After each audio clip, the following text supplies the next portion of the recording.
Data 1651 hanggang 1660. Umatras si Tang Wulan, iniiwasan ang kanyang pangalawang suntok, at sinabi sa malalim na boses, magsalita ka ng maayos. Hindi na niya kinaya ang sakit sa pag-iisip ng babaeng ito. Sinabi ni Ling Ziqan nang may pagkadismaya, sa pagtingin sa pagiging kuripot mo, hindi ako natatakot sa isang babae. Ano ang kinakatakutan mo?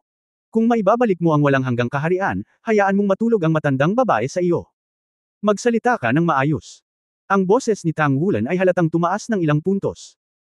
Kung hindi dahil sa pag-aalala na si Ling Ziqan ay isang ordinaryong tao lang, talagang gusto niyang supilan ng mayabang na babaeng ito gamit ang kanyang aura. Ano ang sasabihin? Hayaan mong sabihin ko sa iyo na ang aking mga ninuno ay lumahok sa pag-aaral ng Eternal Kingdom. Ito ang huling Godkiller level fixed mounted soul guided shell na ginawa. Maraming mga pangunahing teknolohiyang kasangkot ay kahit ngayon ito ay nawala. Kahit na ako ito, alam ko lang ang ilang mga balahibo. Alam mo ba kung bakit ang isang maliit na missile ay maaaring maglaman ng gayong nakakatakot na mga sangkap? Ang tawag sa lahat ng mga espesyal na material na ito ay tinatawag na ang ilang mga espesyal na kapangyarihan. Ang pinagmulan ay ang dahilan kung bakit ang mga bihirang metal ay maaaring maging matigas sa katunayan. Ang pagforging ay isang proseso ng pagpino sa pinagmulan, at pagkatapos lamang ng pagforging ng kaluluwa, mababago ang pinagmulan. Iminungkahi ang nakapirming nakamount na soul-guided na Artilleria na shell ng God-killing dahil ang isang sikat na siyentipiko noong panahong iyon ay nakabuo ng isang pamamaraan para sa pagkuha ng mga pinagmumulan ng metal. Sa pamamagitan ng pamamaraang ito, ang pangunahing pinagmumulan ng enerhiya ng mga bihirang metal ay maaaring makuha, at dalisean at pinagsama. Compression. At ang dami ng mga pinagmumula na ito ay napakaliit, isang piraso ng 1 metro kubiko ng paglulubog ay lalampas sa 1 gramo ng pilak, ang kabuuang bigat ng immersion ay hindi lalampas sa 1 gramo. Kung mayroong sapat na mga mapagkukunan at nakaayos sa isang tiyak na pagkakasunod-sunod, magkakaroon ng pagbabago sa husay sa pagitan ng pinagmulan at ng pinagmulan.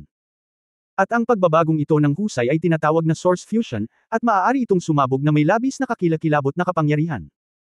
Ang kabuuang masa ng pinagmumulan ng nakapirming nakamount na soul-guided shell sa antas ng Diyos ay lalampas sa 50 kilo.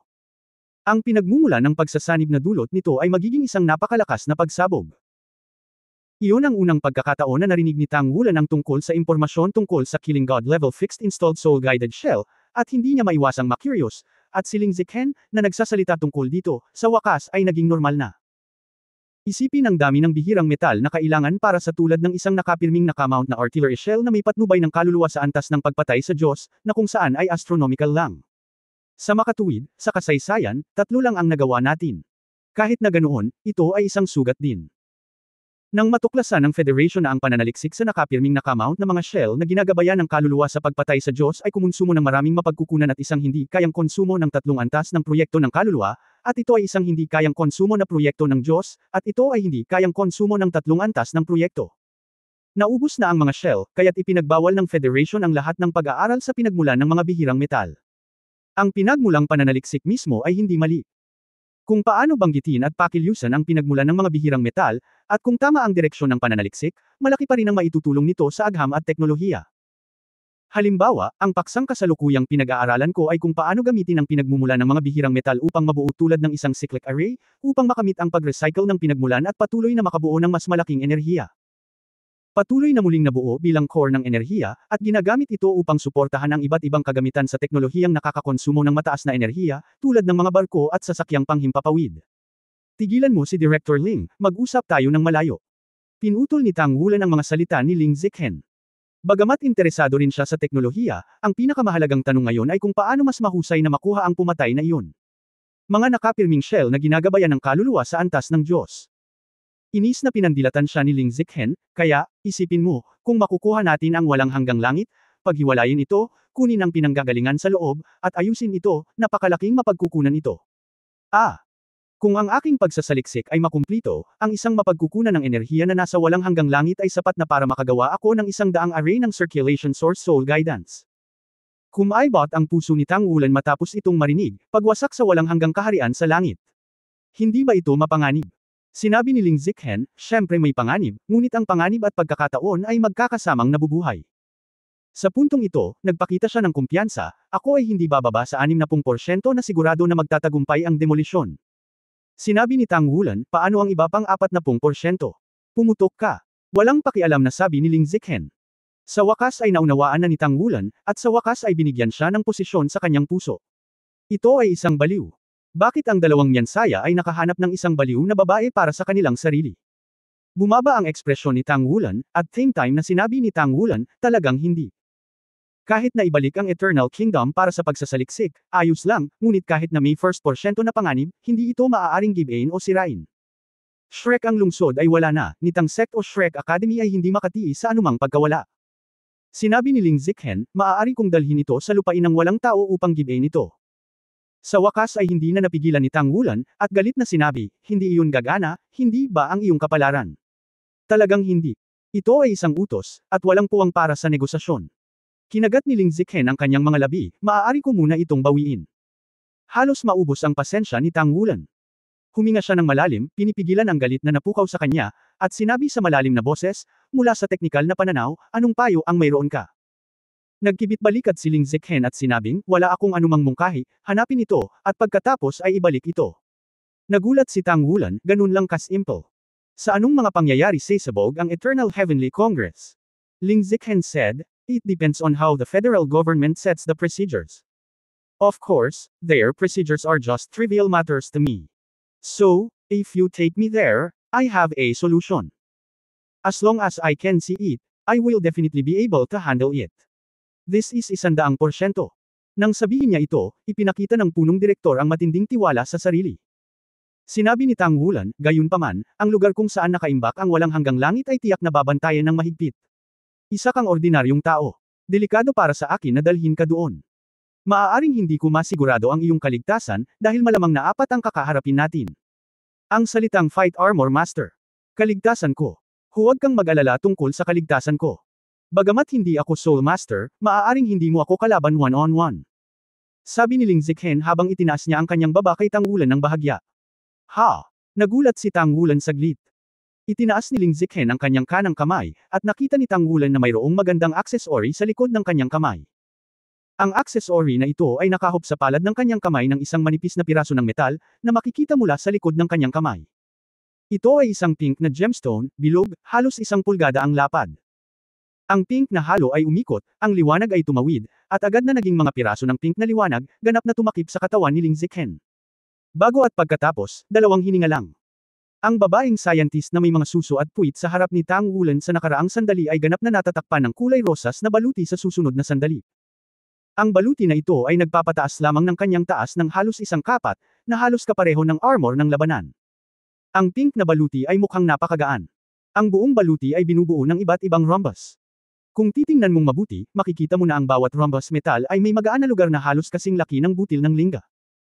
Ang mga light spot na ito ay hindi maingat na nakikita o kahit na hindi malinaw, ngunit pinalalabas nila itong isang layer ng pink na malabo na liwanag at anino sa buong ibabaw nito. Hindi ko pa nakita. Ito ang pinakabagong tagumpay sa pananaliksik ng aming paksa. Ang pinagmulan ay tulad ng core ng isang lupong monomer na itinanim sa mecha. Ang mecha na ito ay gumagamit ng pinaka-advanced na teknolohiya ng mga modernong mechas, kasama ang isang pares ng battle armors. Ang ilan sa mga pananaliksik ng Fusion Battle Armor Soul Guided Magic Circle ay pinasigla ng pinagmulan ng mga ito, ang tansya ay ang pinakasimpleng paliwanag sa akin. Inspired by the source as the core bagamat maliit ang sukat nito, ito ay halos kapareho ng Battle Armor, ngunit ito ay isang tunay na God level na mecha, dahil may mga individual na unit na nag-e-exist tulad ng isang hanay ng mga pinagkukunan ng enerhiya, ito ay maaaring isagawan ng mga ordinaryong tao at magbigay ng isang espesyal na sistema ng proteksyon kapag nagmamaneho. Nang marinig ito, hindi napigilan ni Tang Wulan na huminga. Ang isang set ng ganoong magaan na mecha, isang set ng ganoong magaan na God level na mecha, at ang paggamit ng source bilang core ay hindi mga dahilan para sa kanyang pagkabigla. Ang dahilan kung bakit siya nabigla ay ang set ng mga mecha na ito, na tinawag ni Ling Ziqhen na mecha sa antas ng Diyos, ay maaaring gamitin ng mga ordinaryong tao. Ito ang pinaka-nakakatakot na lugar.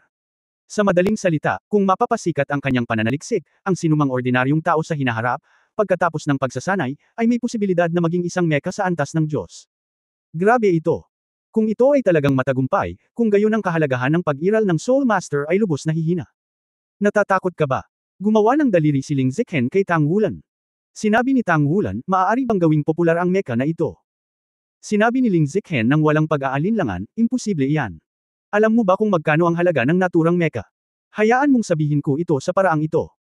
Sa paglipas ng mga taon, ang mga mapagkukunan na nakuha namin sa pamamagitan ng pakikipagkalakalan sa Star Luo Empire at ng Dowling Empire ay 60% ang ginagamit ng aming departamento. Sa kasalukuyan, ang pananaliksik ng nag-iisang source positive circulation array ay itinuturing na matagumpay. Ang lahat ng mga mapagkukunan ay tulad ng isang hanay ng mga pagsubok na produkto, ang mga produktong pang-agham na ito. Mga tagumpay syempre hindi ito magagamit sa ganitong paraan, ang halaga nito ay higit sa 10 beses kaysa sa isang normal na meka ng klase sa ngayon, hindi ko pa rin maisip kung paano ito mapapasikat. Pagkatapos ng lahat, si Tang Wulan mismo ay isang Soul Master. Nang marinig ang kanyang mga salita, sa wakas ay gumaan ang loob niya, at sa wakas ay walang pag-iral na maaaring ganap na palitan ng Soul Master.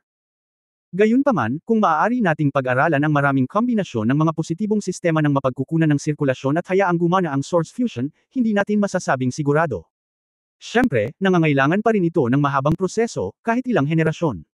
Tapos na. Gaya ng iyong inaalala dati, ang ganitong uri ng pananaliksik ay lubhang mapanganib. Kung ang isa ay hindi maganda, ang mga mananaliksik ay wala nang matitira. Sa pagsasalita tungkol dito, ang boses ni Ling Zichen ay biglang bumaba ng kaunti. Sinabi ni Tang Wulan, Director Ling, mayroon kang kasama. Ang aking ama at ina ay binomba hanggang sa mamatay dahil ang pinagmulan ay wala sa kontrol noong pinag-aaralan nila ang unang henerasyong monomer forward loop array. Mahinang sabi ni Ling Zichen. Sorry.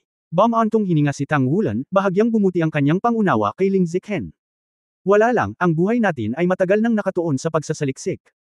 Ito ang layunin natin sa buhay. Kung mabibigyan ko ako ng pagkakataong buwagin ang walang hanggang kaharian, ang mga banta sa kamatayan ay wala at katumbas ng halaga. Gusto talagang tapikin ni Tang Wulan ang kanyang noo, at nagsimulang muli. Iba talaga ang pag-iisip ng scientist na ito sa normal na tao. Kailangan kong i-verify ang iyong kakayahan sa pakikipaglaban. Sinabi ni Tang Wulan kay Ling Zichen sa malalim na boses. Okay. Halika, gusto ko ring makita kung gaano kakaya, ang Tangsek Master. Mukhang interesado si Ling Zichen. Hindi mapigilan ni Tang Wulan ang pakiramdam na ang babaeng ito ay hindi lamang isang siyentipikong baliw, ngunit isa ring marahas na baliw. Ang larangan ng martial arts ng Shrek Academy ay talagang ang pinaka-advanced sa mainland ngayon. Ang itinayong muli na Shrek ay espesyal na idinisenyo at itinayo ng Tangmen upang itayo ang martial arts venue na ito sa gilid ng plaza ng Shrek Academy. O ang Shrek Stadium. Ang sukat ng stadium na ito ay halos kalahati ng Mingdu Stadium, at mayroon itong iba't ibang advanced na kagamitan na maaaring iakma anumang oras ayon sa iba't ibang pangangailangan. Maging ito man ay Mecha Warfare, Soul Master Warfare, o bilang isang lugar ng pagsasanay, aktwal na combat drills, iba't ibang pinong turo, lahat ng kailangan mo. Ito ang pinakamahalagang bahagi ng Shrek Academy pagkatapos ng muling pagtatayo. Para sa 4 na klase na kaka-enroll pa lang sa kolehiyo, magkakaroon ng klase na nakalaan sa iba't ibang pagtuturo dito araw-araw. Ang klase na pinamumunuan ni Luo Guixing ang oras na mag-aral at magklase dito ngayon. Si Zichen ay nakatayo sa unahan ng koponan, at siya ang napili bilang pinuno ng squad. Ang malaking stadium sa harap mo ay mukhang napakalinaw. Maraming malasalamin na kristal sa stadium para sa proteksyon, at ang buong katawan ay may malakas na texture. Sa pagtingin sa mga estudyante sa kanyang harapan, hindi maiwasan ni Luo Guixing na mataranta, dahil hindi niya namamalayan na naalala ang eksena noong siya ay kakapasok pa lamang sa paaralan. Noong panahong iyon, kilala na siya, tinawag siyang pagkakulong, at dahil sa kontrol niya sa kalawakan, kinilala siya bilang pinakamalakas na control system war spirit master ng sesyon na iyon. Kahit papaano hanggang sa pagsikat ni Xu Xiaoyan, palagi na itong ganito. Si Tang Wulan at ang iba pa ay na-enroll sa kalaunan. Pagpasok pa lang nila sa school, naiipit pa sila. Pero sinong mag-aakala na pagkatapos ng mahigit 10 taon, lumaki ang mga dating bagets na naging mainstays ni Shrek, kasama na sila. Minsan, siya ay isa ring madamdaming teenager na unang pumasok sa Shrek, ngunit ngayon ay naging guro na siya ng Shrek. Ang lahat ng ito ay masyadong mabilis, masyadong mabilis. Nakatayo sa harap ng pila, ang binata na nagngangalang Yi Zichen ay puno ng sigla at sigla sa pagitan ng kanyang mga kilay. Ang kanyang pinagmulan ay hindi gaanong marangal, at wala siyang anumang matibay na mana, ngunit ang kanyang karakter ay napakatigas at napakatalino. Sa murang edad, nakamit niya ang mga kasalukuyang resulta. Bagamat hindi ito may kukumpara sa aking sarili, ngunit maaari itong ituring bilang pinuno ng nakababatang henerasyon. Higit sa lahat, malabo na nakita ni Luo Guixing ang isang bagay na katulad ng ugali ni Tang Wulan kay Yi Zichen. Siguro maaari na siyang maging isa pang Tang Wulan sa mahigit isang dekada. Pwede ba? Sino ang nagsabi nito ng maayos? Ngayon ang unang pagkakataon na pumunta ka sa Shrek Center. Maiintindihan mo ito bilang isang larangan ng martial arts, isang stadium, o isang larangan ng pagsasanay. Madalas kang lilito dito sa mahabang panahon sa hinaharap. Bawal ang away sa akademya, ngunit hindi bawal ang kompetisyon. How to define infighting and competition? Very simple, inform the teacher and here, I will tell me that you will take up a area. Panuurin ang laban mo bilang isang referee ito ay talakayin ngunit kung lumabag ka sa mga patakaran ng paaralan at lumaban ng pribado, pagkatapos ay hindi ako magdadalawang isip na hayaan kang umalis dito, nang walang anumang karagdagang pagkakataon, kapag natagpuan, agad na pinatalsik, naiintindihan mo ba? Naiintindihan ko. Sa pamumuno ni Zikhen, walang pagdadalawang isip na sumigaw ang isang grupo ng mainit na dugong mga teenager. Tumango si Luo Guixing na may kasiyahan, well, ngayon ang unang beses na pumunta ako dito dahil kailangan kitang intindihin ng mas mabuti. Kaya napakasimple ng kurso ngayon, tulad ng kasasabi ko lang sa talakayan. Ngayon, sundin mo ang sarili mo, ang uri ng Soul Master na kinabibilangan nila ay nakahanay. Ang unang hilera, ang malakas na sistema ng pag-atake, ang pangalawang hilera, ang control system, ang pangatlong hanay ng mga uri ng Soul Attack, ang pangatlong hilera ng pang-apat na hilera ng Soul Attack. Hanay, o Iliari Soul Masters. Upang matanggap sa Shrek, natural na wala sa kanila ang mga ordinaryong teenager, at ang mga salita ni Luo Guixing ay hindi mahirap intindihin. Makalipas ang ilang paghinga, ang 5 hilera ng pila ay nakalaban na ng maayos. Nag-alinlangan sandali si Zikhen, at sa wakas ay nagpa siya na tumayo sa hanay ng control department. Ang kanyang martial arts ay maaaring maging malakas na pag-atake o control, ngunit sa kaibuturan ng kanyang puso ay mas gusto pa rin niya ang control, dahil gusto niya ang pakiramdam ng pagkontrol sa madla. Kinuha ni Luo Guixing ang roster sa kanyang kamay at nagsimulang ipahayag, Yi Zikhen, Chen Yuan, Zhuang Yu, Luo Rui, Shang Guanran, kayong 5 ang unang combat team, ang pangalawang team. Noong naggrupo si Luo Guixing, biglang may lumabas na malabong pula sa buong stadium. Ang mga pula na ito ay unang lumitaw sa malakristal na pag-iral, at pagkatapos ay mabilis na kumalat ang pula at pinagsama-sama, na nagiging isang malaking pulang ilaw. Takip. Mga alarma, mga alarma. Magsisimula na ang 3-character battle armor at mas mataas na antas ng mga talakayan. Mangyaring lahat ng nasa gitna ay agad na umatras sa ligtas na lugar, at agad na umatras sa ligtas na lugar. Tumunog ang electronic prompt. Nagbago ang mukha ni Luo Guixing, at mabilis niyang ikanaway ang kanyang kamay, lahat, sumama ka sa akin. Baka may magandang palabas tayo. Habang nagsasalita, winuwagayway niya ang kanyang kanang kamay, at isang bilog na pilak na liwanag ang bumungad sa kanya. Kumikislap ang pilak na ilaw, na tumakip sa lahat ng estudyante sa klase. Sa sumunod na sandali, kumislap ang pilak na ilaw, 100 metro na ang layo nila. Gilid ng stadium. Sa sandaling ito, 2 figure ang nahulog mula sa langit at nahulog sa lupa. Hindi na kailangang tingnan ito, naramdaman din ni Tang Wulan na nasa malayo si Luo Guixing at ang kanyang klase ng mga estudyante. Ang mga labi ay buzz, at ang tunog ay naging isang linya. Isang sorpresa ang sumilay sa mga mata ni Luo Guixing sa di kalayuan. Tumanggaw siya at sinabi sa hangin, naiintindihan ko. Well, little guys, you have a good eye. Sumama ka sa akin. Dahil doon, mabilis na dinala ni Luo Guixing ang kanyang mga estudyante sa isang silid na may malaking glass curtain wall sa ikalawang palapag ng stadium. Isang malabong pulang halo na umaalingaw sa labas ng glass curtain wall, ito ang pinakamatibay na panukalang protection. Hindi na kailangan para kay Luo Guixing na sabihin na ang mga estudyante ay mabilis na tumakbo sa dingding ng kurtina, tumingin sa labas, at tumingin sa 2 tao na lumitaw sa gitna ng Shrek Center. Ms. Luo, mayroon bang 3-character armor master na gustong matuto sa isa't isa? Tuwang-tuwang tanong ni Zikhen kay Luo Guixing. Tumango si Luo Guixing, tingnan mo sa iyong sarili, mayroong kahit isang tao na dapat mong kilalanin, at dapat mong malaman. Sinundan ni Zikhen ang kanyang tingin at tumingin sa field. Biglang nanlaki ang mga mata niya dahil bigla niyang nakita na sa opening ceremony, ang lalaking mukhang bata pa pero idolo na sa puso niya. Sa unang pagkakataon na nakilala ko siya, ito ay noong pinapanood niya ang desisyon ng 5 Diyos, at hinding-hindi niya makakalimutan ang 8 salita na mapusok at sinabi sa orihinal na komentaryo, ang desisyon ng 5 Diyos, na may isang kaaway na bansa.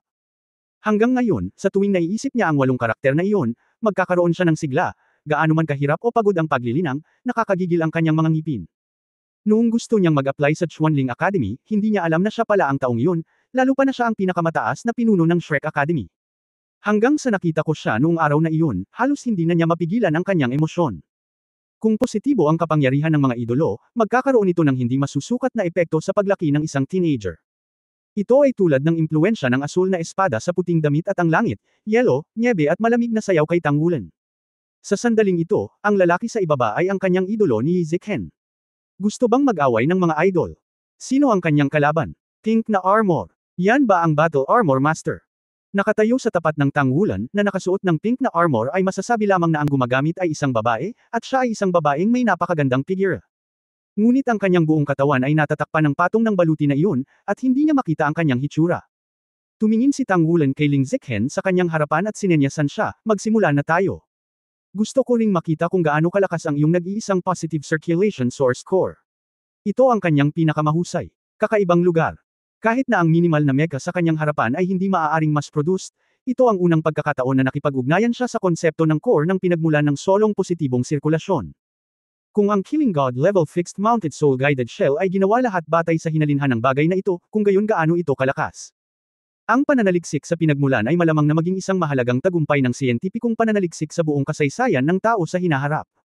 Kasabay nito, ang sariling mecha ni Tang Wulan ay ginagawa na. Kung maaari, tiyak na umaasa siyang isama ang pinakamataas na teknolohiyang ito dito, sa kondisyon na maaari itong mailapat. Okay. Isang arko ang iginuhit sa sulok ng bibig ni Ling Ziqhen. Siyempre hindi makita ni Tang Wulan ang kanyang ekspresyon, ngunit nakakita siya ng isang kislap ng pulang kidlat, at agad siyang dumating sa kanyang harapan. Dapat mong malaman na sa makapangyarihang mental na kapangyarihan ni Tang Wulan, kahit na hindi ito sinasadyang kontrolin, natural nitong sasakupan at galugarin ang isang malaking lugar na ang kanyang katawan ng sentro. Gayunpaman, sa proseso ni Ling Ziqhen mula sa paggamit ng kanyang lakas hanggang sa pagpapakita sa kanyang harapan, ang kanyang lakas sa pag-iisip ay isang maliit na babala lamang.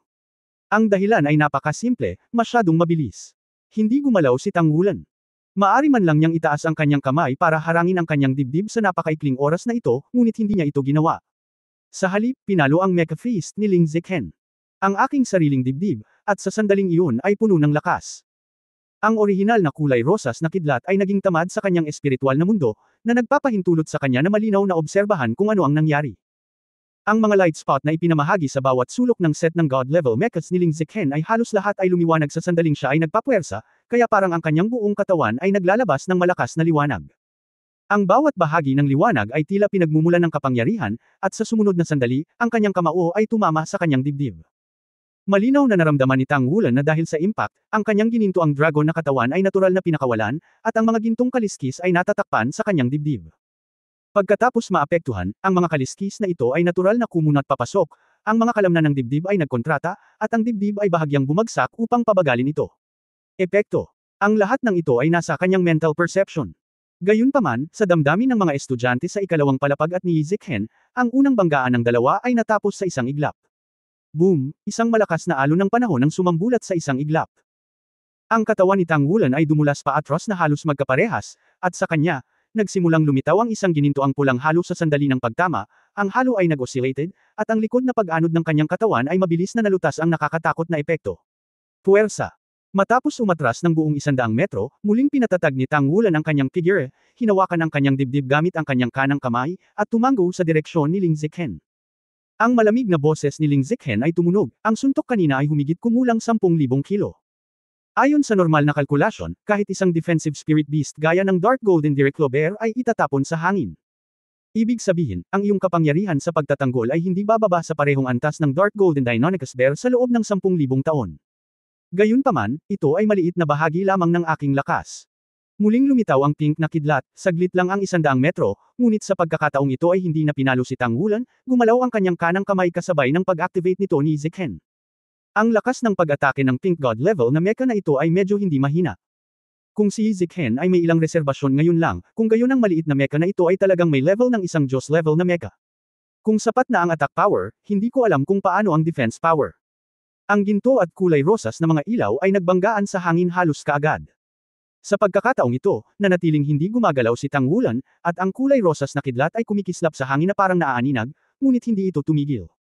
Ang hindi mabilang na kulay rosas na sinag ng liwanag ay agad na naging kulay rosas na ulan ng liwanag. Tang Wulan. Binawi ni Tang Wulan ang kanyang kanang kamay, sa likod ng kanyang mga kamay, ang gintong liwanag ay kumislap sa kanyang mga mata, at ang kanyang mga mata ay agad na naging mga vertical pupil. Ang mabangis na dagandong ng dragon ay sumabog sa isang iglap, at kitang-kita niya iyon, kinuha ang kanyang katawan bilang diameter, isang ang malaking gininto ang ulo ng dragon ay mabilis na lumabas. Ang materialized sound wave ay naging bilog ng gininto ang halos at sumabog palabas, na bamalat sa mga kulay rosas na ilaw ng kuryente sa isang iglap. Sa kalagitnaan ng hangin, ipinakita ng orihinal na pink na mecha ang hugis nito, ngunit sa paligid ng katawan nito, mayroong isang pink na bola ng liwanag na may diameter na mga 5 metro.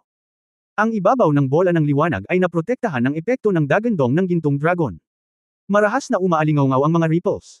Makikita na, hindi ko alam kung kailan, bawat kamay ng pink na mecha ay may maikling sibat na mga 1.5 metro ang haba.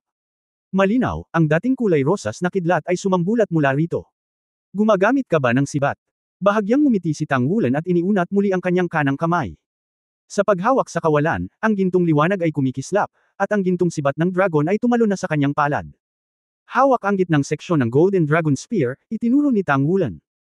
Ang pink na mecha sa mid-air ay tila tumigas. Sa sandaling ito, si Ling Zichen sa mecha ay nakadama lamang ng hindi komportable na pakiramdam na hindi pa niya naramdaman noon, hindi sa pisikal, ngunit sa kanyang puso.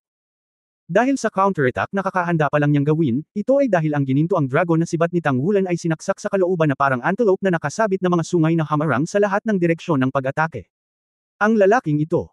Ngunit si Ling Zichen ay maaaring maging tiwala sa kanyang sarili, ang kanyang espesyal na mecha ay natural na hindi madaling pakitunguhan. Tinawid ang mga maiikling sibat na nasa dibdib ang dalawang kamay, at sabay na ipinakita ang gitna ng mga maikling sibat. Sa paningin ni Tang Wulan, malinaw niyang nakita na may liwanag na lugar sa gitna ng pares ng maiikling sibat, at ang volume ng light spot na ito ay halatang mas malaki kaysa sa mga nasa katawan niya. Kung ibang ilaw ang pag-uusapan, ang mga tuldok ay kasing laki lamang ng lingga, kaya ang pares ng mga tuldok na magaan sa maikling sibat ay kasing laki ng toyo. Isang ideya ang sumikat sa pagitan ng electric light at flint sa aking isipan. Ang kanyang nag-iisang positive circulation source core mismo ay nahahati sa iba't ibang level.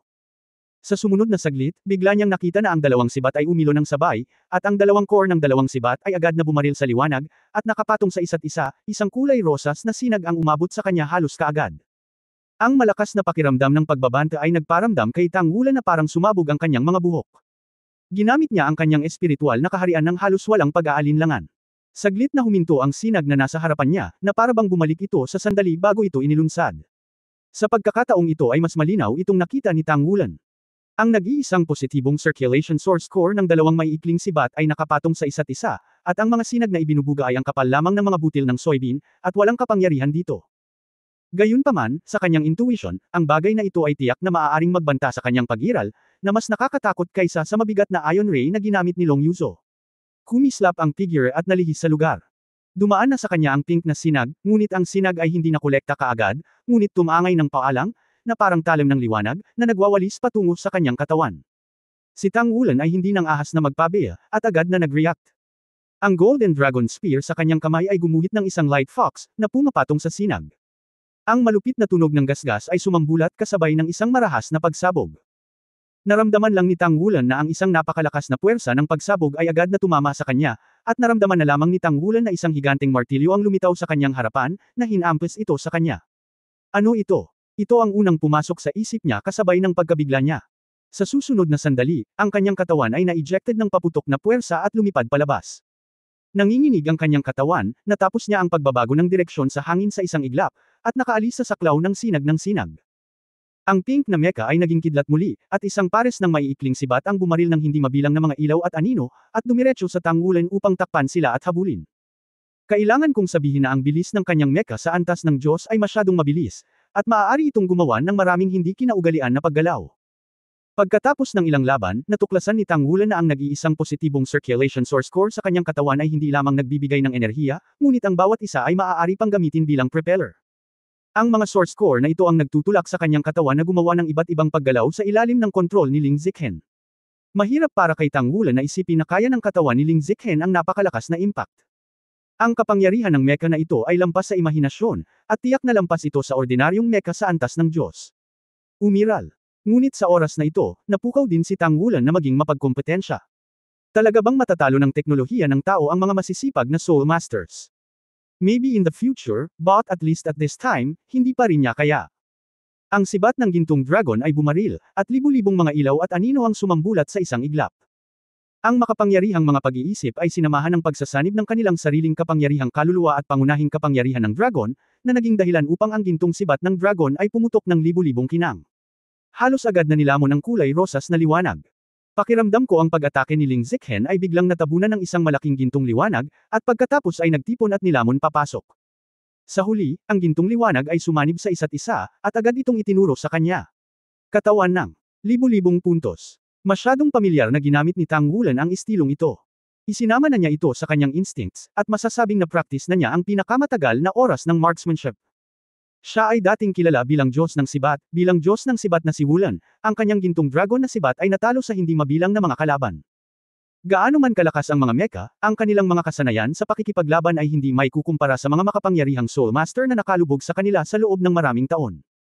Naramdaman lang ni Ling Ziqhen na ang kanyang pag-atake ay tila nakulong sa isang hola, na agad na napisil sa loob, kahit na ang kanyang mecha ay may malagkit na texture, at hindi niya ito magawa upang maiwasan ito. Ito ba ang kapangyarihan ng isang makapangyarihang Soul Master? Napaisip si Ling Ziqhen sa kanyang sarili. Ngunit sa sandaling ito, hindi niya sinasadyang sumuko. Ang kanyang ambisyon ay halos nasa pinakamalakas na antas sa mga tao. Paano siya kusang sumuko sa harap ni Tang Wulen? Ang maikling sibat sa kanang kamay ay itinaas ng paalang, at ang nag-iisang katawan sa gitna ay nagniningning ng maliwanag patungo sa ubod ng umiikot na pinagmulan, at isa pang kulay rosas na liwanag ang bumulaga. Isang marahas na dagandong ang tumunog, at ang pag-atake na itinuro ni Chenfo ay huminto, at sa tulong ng puwersa ng reaksyon, ang katawan ni Ling Ziqhen ay lumipad din ng patiwarik. Habang nasa biyahe, biglang tumilapon ang maikling sibat sa kaliwang kamay niya. Katumbas ng isang siyam na antas na fixed-mounted soul-guided shell. Kasabay nito ang pagring ng kanyang boses. Nagulat si Tang Wulen. Hindi niya pinagdudahan ang babaeng baliw na ito, masyadong nakakatakot ang supply ng enerhiya mula sa source core sa kanyang maikling sibat. Kung pinasabog nito ang source core ng mag-isa, hindi makalkula kung hanggang saan ang lakas ng pagsabog nito. Binati siya ni Tang Wulen nang walang pag-aalinlangan. Oo, binati siya sa halip na umatras. Dahil, hindi niya dapat hayaang sumabog ang bagay na ito sa Shrek Center. Ang defensive power ng Shrek Center ay tiyak na malakas, ngunit ang kapangyarihan ng 9th level fixed-mounted soul-guided shell ay halos katumbas ng buong suntok ng Ultimate Dao Luo. Ito ay ganap na hindi malinaw sa kanya kung siya ay maaaring tiisin ito dito. Sa ikalawang palapag, mayroong 12-dosenang mga estudyante ng Shrek Academy. Kung may nangyari talaga, siya ang makasalanan ni Shrek. Sa simula, ginamit ni Qingtian Dao Luo Yunming ang kanyang buhay para protektahan sila. Ngayon, paano siya uurong sa harap ng gayong pag-atake? Halos hindi na mamalayan, sumugod siya patungo sa maikling sibat. Bumalik sa nakaraan, bumalik si Short Spear sa sandaling kakaalis niya sa kanang kamay ni Ling Ziqhen, at pagkatapos ay nakita ni Ling Ziqhen ang isang eksenang hindi niya malilimutan. Ang malalim na dagandong ng dragon ay umalangaw sa buong sentro ng Shrek, at ang lahat sa paligid nito ay tila naging ginto sa sandaling iyon. Sa lupa, isang malaking gininto ang pulang magic circle ang bumangon, na parabang hindi mabilang na mga dragon ang bumigkas ng madamdaming pag-ungol ng dragon. Ang katawan ni Tang Wulen, sa ilalim ng takip ng mga gintong ilaw at anino na ito, ay lumaki at naging isang gintong higanti. Sa sandaling magsara ang mga paa sa harapan, hinawakan ng dragon ang maikling sibat at pumulupot. Inilagay na lang niya ang maikling sibat sa kanyang mga bisig at pumulupot para matakpan ito ng tuluyan. Kasabay nito, ang malaking gintong dragon ay ibinalik sa kalahati ang katawan nito, at ang payat na buntot ng dragon ay biglang tumalsik. Naramdaman lang ni Ling Ziqhen na ang kanyang espiritu at kalooban ay ganap na nagyelo sa sandaling iyon, at wala siyang magawa, ni hindi niya makontrol ang kanyang mecha sa antas ng Diyos. Pagkatapos ay nakita niya ang malaking gininto ang buntot ng dragon na tumawid at nagyelo. Saktan mo sarili mo. Ang pink na mech ay sumabog na parang kanyan, na binomba ang proteksyon na takip sa malayo. At ginamit na ni Tang Wulen ang kanyang tunay na katawan ng Golden Dragon King, sarado ang kanyang mga pakpak, at mahigpit na binalot ang maikling sibat sa loob ng kanyang katawan. Kailangan niyang gamitin ang kanyang katawan upang mapaglabanan ang lakas ng pagsabog na maihahambing sa antas siyam na fixed-mounted soul-guided artillery shell. Boom! Ang tunog ng paghampas ni Ling Ziqhen sa pader ay kumalat sa buong audience na may pulang halo na kumakalat. Kitang-kita rin ng mga estudyante ng unang klase sa ikalawang palapag ang eksenang ito. Hindi nila marinig ang boses ni Ling Ziqhen, ngunit kitang-kita nila ang eksena kung saan si Tang Wulen ay naging isang gintong dragon, lumilipad sa kanya habang umiikot ang kanyang katawan. Lalo na, sa sports center, sa malawak na lugar, ang gininto ang pulang ilaw ay sumisikat, ang eksena kung saan lumilitaw ang hindi mabilang na mga pattern ng Golden Red Dragon, halos bawat isa sa kanila ay may pakiramdam ng sigasig. Ito ay lakas, ito ay malakas na lakas. Ang pagbabagong ito ng master ng pavilion ay talagang cool. Naikuyong ni Ziqhen ang kanyang mga kamao ng hindi namamaliin, at isa lang ang nasa isip niya, magiging malakas din ako, at balang araw, magiging kasing lakas ako ng pavilion master. Ito ang kapangyarihan ng Soul Master. Ang Dragon Core at Soul Core sa katawan ni Tang Wulen ay ganap na pinakilos, at maging ang kanyang mental na kapangyarihan ay bumuo ng isang maliit ngunit puro protective shield sa kanyang mga braso, ganap na natatakpan ang maikling sibat. Ang longgang ay pinakawalan sa bawat isa sa kanyang sariling kaliskis, at ang tatlong character na battle armor ay ganap na inilabas, at maging ang Blood Golden Dragon Domain ay nahayag sa sandaling iyon. Sa kanyang cultivation base, na nakaharap sa level 9 na fixed-mounted soul-guided artillery shell, tiyak na makakayanan niya ito, ngunit iyon ay isang sitwasyon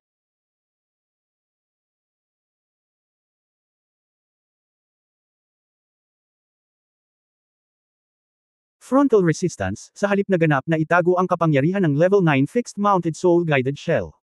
Siya mismo ay hindi alam kung anong uri ng lakas ng pag-atake ang maaaring lumabas sa kanyang mga bisig, ngunit sa oras na ito, wala siyang oras upang isipin ito. Ang pag-iingat kay Shrek ang tanging nasa puso niya. 1 segundo, 2 segundo, 3 segundo. Saglit na natigilan si Tang Wulan, habang buong lakas niyang inihanda ang lahat ng paghahanda, naghihintay na dumating ang malaking pagsabog, ngunit hindi lumitaw ang pagsabog. Ang maikling sibat ay tila nawala ng init, at napakatahimik sa kanyang mga bisig, ngunit ang nag-iisang positibong circulation source core sa itaas ay bahagyang kumikinang. Hindi sumabog.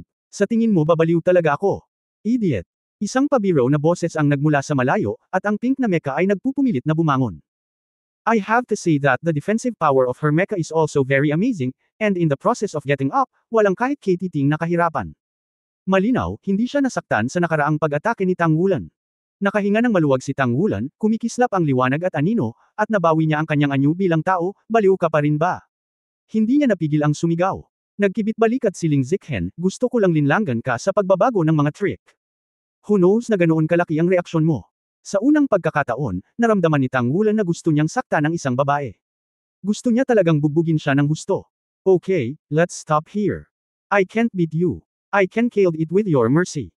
Ang energy fluctuations na sumabog mula sa katawan mo sa sandaling iyon ay lumampas ng 5 beses kaysa sa normal na load state ko. Hindi mo ako kalaban. Siyempre, under normal load ito. Pagkatapos ng maikling panahon ng galit, mabilis na inayos ni Tang Wulan ang kanyang emosyon at malamig na sinabi, paano kung ito ay isang abnormal na pagkarga? Ngumisi si Ling Ziqhen, maaari kang pasabugan nito, maniwala ka o hindi. Hindi. Kung hindi ka babae, ha? Itinaas ni Tang Wulan ang kanyang kamay at ibinato ang maikling sibat kay Ling Ziqhen. Ang nag-iisang katawan sa maikling sibat ay kumikislap patungo sa ubod ng pinagmumulan ng sirkulasyon, at natural itong bumagal sa hangin, at madali niyang na-access. You better believe it. Minsan nababaliw ako at natatakot pa nga ako sa sarili ko. Ngayon, qualified na akong sundan ka para tapusin ang aksyon na ito.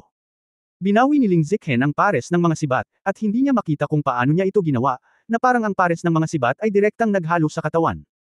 Sinabi ni Tang Wulan, oo, ngunit mayroon akong kondisyon. Pag-usapan natin ito. Sabi ni Ling Ziqhen.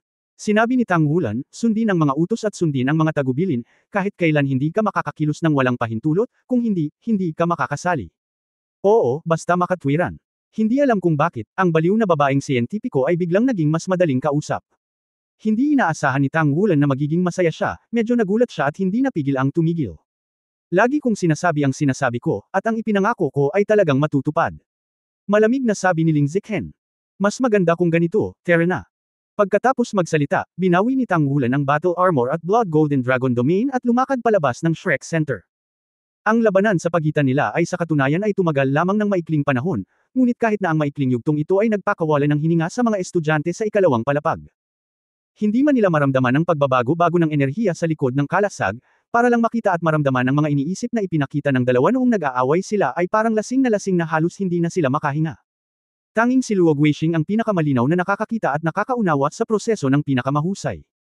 Malinaw na hinusgahan ni Luo Guixing na ang pagkakaroon ng pink na armor ay tiyak na hindi isang battle armor, dahil hindi siya nagtataglay ng mga katangian ng isang battle armor. Ang lahat ng paraan niya para harapin ang malakas na opens iba ni Tang Wulan ay ang paggamit ng malakas na enerhiya para lutisin ito, hindi sa paraan ng pakikipaglaban sa armor at sa sarili niyang espiritu at kapangyarihan ng kaluluwa. Mecha ba yan? Ngunit, anong mech ang maaaring maging napakalakas at napakaliit pa rin? Hindi napigilan ni Luo Guixing na magkaroon ng ganoong kaisipan sa kanyang isipan, at ang huling eksena ay naging kakaiba sa kanya, hindi niya alam kung ano ang nangyari. Ngunit ang kompetisyong ito ay tapos na. Kailangan kong sabihin na para sa mga batang mag-aaral, ang klase na ito ay napakalinaw. Hindi mo na kailangang magtanong. Mula sa mga mata ng mga kabataan sa paligid mo, makikita mo na sila ay labis na nabigla at lubos na napukaw ng sigasig. Papa.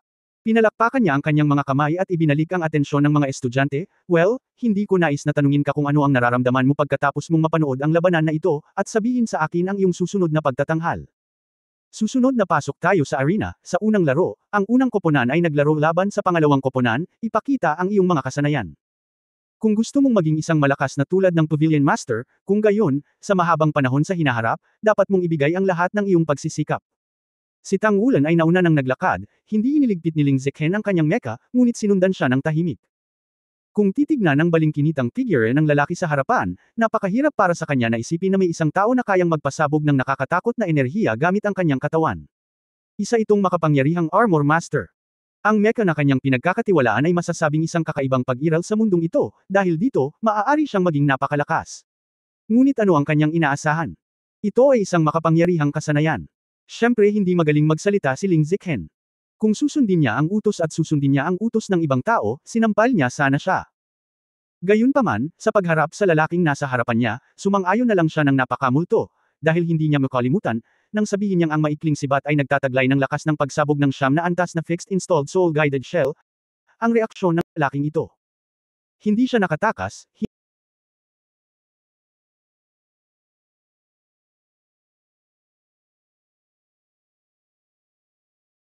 hindi umiwas pabalik, ngunit ginamit ang kanyang katawan upang balutin ang maikling sibat ng buong lakas, naghahanda na gamitin ang kanyang katawan upang mapaglabanan ang lakas ng pagsabog na malamang na magdulot ng pagkawasak.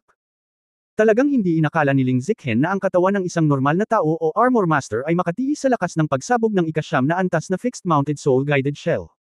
Hindi dapat kayanin ng lalaking nasa harapan niya, pero ginawa niya iyon.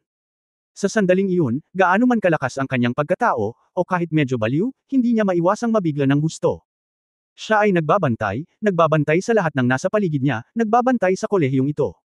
Anong uri ng sigasig ito upang ibigay ng isang tao ang kanyang buhay para sa iba? Mahal ba niya ang kolehiyo na ito gaya ng pagmamahal niya sa pananaliksik? Mukhang hindi talaga kapatid ang napakagandang lalaki na ito. Sunod-sunod na bumalik sa reception room ang dalawa. Sa isang mabilis na pagpindot, ang mecha ay itinaas at tahimik na nawala. Kahit ang makapangyarihang mental na kapangyarihan ni Tang Wulan ay hindi maramdaman kung paano niya ito ginawa. Ito ay hindi isang battle armor, ngunit isang mecha. Nawala ito na parang isinama sa kanyang katawan, na sadyang hindi kapanipaniwala. Nakaka-curious ba? Okay lang na sabihin sa'yo. Ang mga nag-iisang positive circulation source core na iyon ay itinanam sa aking katawan. Kaya naman, ang aking mecha at iyong battle armor ay may pagkakatulad. Dahil sa ganitong paraan ko lang sila magagamit sa lalong madaling panahon. Casual na sabi ni Ling Ziqan. Hindi napigilan ng facial muscles ni Tang Wulan na kibot-kibot muli, hindi niya maiwasang kibot, baliw talaga ang babaeng ito. Gamit, personal niyang naranasan ang kapangyarihan ng core nitong nag-iisang positibong mapagkukunan ng sirkulasyon, lalo na ang lakas ng pag-atake ng kanyang pares ng maiikling sibat, kahit na hindi niya ito kayang dalhin ng husto. Talagang nagtanim siya ng napakalaking enerhiya sa kanyang katawan. Kapag ang enerhiya ay hindi matatag, ang resulta ay halata. Desperado talaga itong lalaking ito. Binigyan siya ni Ling Ziqan ng puting tingin, ano ang titingnan? Hindi mahalaga kung ang tingin mo sa akin ay isang robot. Ang mahalaga sa katawan ng tao ay pananaliksik. Kung mapapalitan ko ang aking enerhiya sa buhay ng isang positibong circulation source core, kung gayon, marahil ay maaari akong mabuhay magpakailanman at mabuhay ng mas matagal kaysa sa iyo. Walang magawang sinabi ni Tang Wulan, angkop ka para sa amin. Sa mga tuntunin ng antas ng mga halimaw, mas mahusay ka kaysa sa akin. Sa babaeng ito, hindi ko alam kung bakit. Sa oras na ito, lumitaw din siya sa paghanga. Paano magiging napakabaliw ng isang tao na maaari niyang ilagay ang lahat ng kanyang sarili sa siyentipikong pananaliksik? Bakit hindi ito kahanga-hanga? Hindi nakakagulat na ang dalawang extreme Daoluo ay walang magawa kapag pinag-uusapan siya. Para sa pagsasaliksik ng Tang Sect, bakit hindi niya inilaan ang lahat ng mayroon siya? Maaari kang lumahok sa aksyon, kaya ngayon, mayroon ka bang anumang magagandang mungkahi para sa amin? Tanong ni Tang Wulan kay Ling Ziqan. Nagkibit balikat si Ling Ziqan at sinabing, napakasimple nito. Ipadala mo ako sa walang hanggang langit, at may kakayahan akong ibalik ito. Ngunit pagkatapos kong maibalik ito, dapat itong ibigay sa akin para sa pagsasaliksik. Ang mga asol na ugat sa noo ni Tang Wulan ay tumalbog, hanggat ito ay ligtas, maaari kong pag-aralan ito para sa iyo. Naiinip na sinabi ni Ling Ziqan, okay, huwag biyenan. Sa tingin mo ba gusto ko talagang mamatay? Gusto kong mag-aral ng ilang taon pa. Mag-iingat ako. Sinabi ni Tang Wulan, bueno, nagpapahinga ka na ngayon sa akademya. Matapos makumplito ang ating plano, hihilingin ko sa iyo na kumilos ng magkasama. Oo. Sumang-ayon si Ling Ziqan, ngunit ang kanyang mga mata ay malinaw na gumagala at hindi niya alam kung ano ang kanyang iniisip, at si Tang Wulan ay hindi gustong malaman kung ano ang kanyang iniisip. Tiyak na iba ang loika ng pag-iisip ng isang baliw sa normal na tao. Noon, ang kanyang guro na si Feng Wuyo ay tinatawag na matandang baliw, ngunit kung ikukumpara sa kabaliwan ng kasalukuyan, ang guro ay hindi maaaring maging mas normal. Kung maaari, talagang ayaw ni Tang Wulan na panatilihin ang ganoong tao sa akademya. Alam ng Diyos kung kailan kanya bibigyan ng malaking pasabog. Ang pag-aayos ng lugar para kay Ling Ziqan, at sa wakas ay pinaalis ang baliw na babae, gamaan si Tang Wulan, at ang pakikitungo sa kanya sa maikling panahon ay mas nakakapagod kaysa sa bombarded ng elemental tribulation. Hanggang ngayon, hindi nag-alinlangan si Tang Wulan na ang kanyang maikling sibat ay talagang may explosive power ng isang 9-level fixed-mounted soul-guided shell, ngunit hindi niya ito pinasabog sa oras na iyon. Pagkatapos ay dial ang Soul Guide Communication Number, ang malambot na boses ni Zhang Xin ay nagmula sa kabilang panig, Wulan. Miansaya, ano ang sitwasyon sa iyong panig? Tanong ni Tang Wulan. Sinabi ni Zhang Xin, ito ay normal, at ito ay tungkol sa kung ano ang inaasahan namin. Ang Federation ay iminungkahi na kami, ang Tang Sect, ay direktang lumahok sa digmaan at magbigay ng mga armas sa Federation Fleet. Maaari kaming mag-trade sa isang patas na presyo. Kasabay nito, inanyayahan nila kaming lumahok sa digmaan. At least kaming dalawa ay hindi makatakas. Hiniling din nila, ang Tang Sect ay pinayagan ako sa digmaan 30 pagkatapos ng digmaan. Pagkatapos ng digmaan, upang ibalik ang ating reputasyon ay pumayag si Cao Deze. Siyempre hindi nila ipaalam sa amin kung nasaan ang Eternal Heaven, at hindi rin nila sinabi sa amin ang mga detalye ng operasyong militar na ito. Hiniling lang nila sa amin na bumalik at maghanda ng lakas tao at maghintay ng abiso na magtipon. Sinabi ni Tang Wulan, ito ay upang maging maingat laban sa atin. Mayroon ka bang anumang mga pahiwatig? Sinabi ni Zhang Xin, mayroon pa ring ilan ngayon ay maaari talagang kumpirmahin na ang Sigad Corps ang may pananagutan sa pag-escort sa Eternal Heaven. Ang partikular na lokasyon ay hindi malinaw, ngunit ito ay dapat na nasa saklaw ng Mingdo. Mayroon kaming sariling mga lihim na satellite, at sa sandaling magkaroon ng malakihang pagpapakilos ng core, matutuklasan namin ito sa unang pagkakataon. Gayunpaman, ngayon ay malamang nagagamitin namin ang lihim na paraan ng eternal na paraan ng transportasyon. At posibleng hindi na ipapadala ang Eternal Heaven, at ang Eternal Heaven ay isang gimmick lang. Nang marinig ang sinabi niya, hindi napigilan ni Tang Wulan na sumimangot. Ito talaga ang pinakamalaking problema sa kasalukuyan. Kung walang malinaw na impormasyon, paano natin maisasaayos ang aksyon? Pumunta ba ang babaeng iyon sa lugar mo? Tanong ni Zhang Xin. Natural na alam ni Tang Wulan kung sino ang kanyang tinutukoy, at hindi niya maiwasang mapangiti ng mapait, kamahalan, talagang binigyan mo ako ng mahirap na problema. Ang taong iyon ay isang baliw, at siya ay medyo baliw. Hahaha. Hindi napigilan ni Zhang Xin na tumawa, Wulan, huwag mong kalimutan, ikaw ang pinuno ng Tang Sect. Matanda na kaming lahat, at kailangan ka ng Tang Sect para suportahan kami sa hinaharap.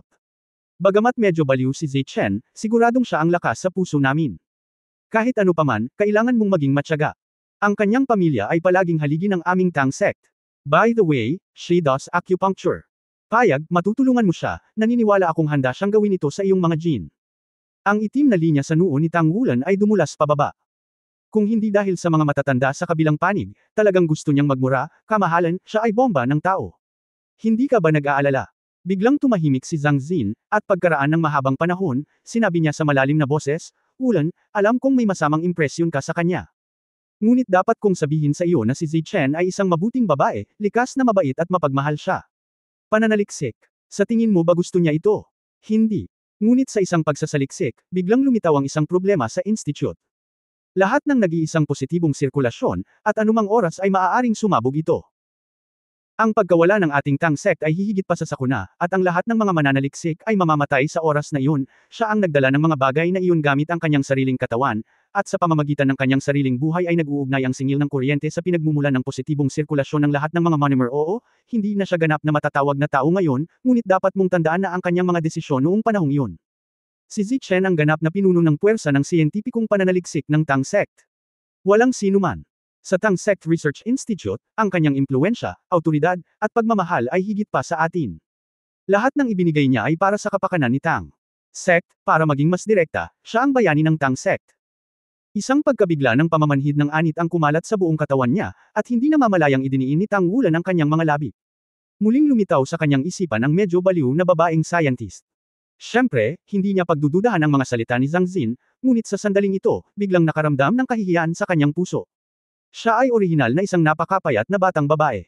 Matapos ay transplant ang nag-iisang positive circulation source core, nagbago ang kanyang figure.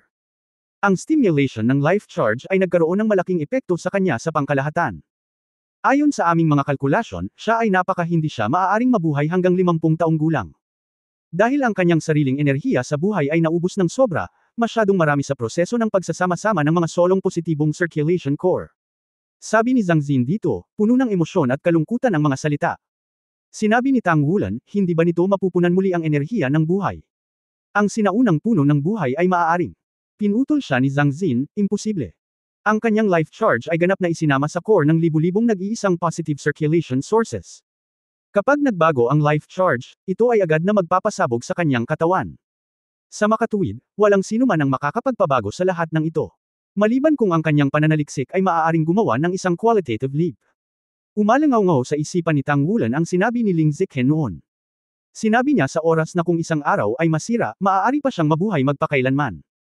Walang sino man ang hindi natatakot sa kamatayan, at siya ay pareho. Nananabik siya sa buhay, nananabik na mabuhay siya ng mas matagal. Ngunit hindi siya nag-atubiling magbayad ng ganoon kalaki para sa Tang sect. Huminga ng malalim, sinabi ni Tang Wulan, "Miansaya, naiintindihan ko. Huwag kang mag-alala, paprotektahan ko siyang mabuti para sa Tang sect." "Well, that's good. Bigyan mo pa siya ng kaunti. Siyempre, kung masyado siyang baliw, dapat pigilan mo siya sa oras." Sabi ni Zhang Xin nang may kasiyahan. "Sobrang baliw. Ngunit paano kung sa tingin ko siya ay masyadong baliw anumang oras?" Palihim na bamulong si Tang Wulan sa kanyang puso. Pagkatapos ay maaari lamang tayong maghintay para sa higit pang balita na darating, at gumawa ng mga paghatol. Siyempre, hindi ka maaaring kumilos ng padalos-dalos bago ka magkaroon ng isang malinaw na layunin. Ang paghihintay na ito ay kalahating buwan na ang lumipas. Ang hukbong federal ay nagsimula ng iba't ibang madalas na pagpapakilos sa kalahating buwang ito, at totoo rin ito para sa lahat ng uri ng materyales. Ang digmaan ay malinaw na hindi maiiwasan. Ngunit walang balita tungkol sa walang hanggang langit. Maging ang Poseidon Core ay hindi nagbukas, nakatalaga lamang sa Mingdo.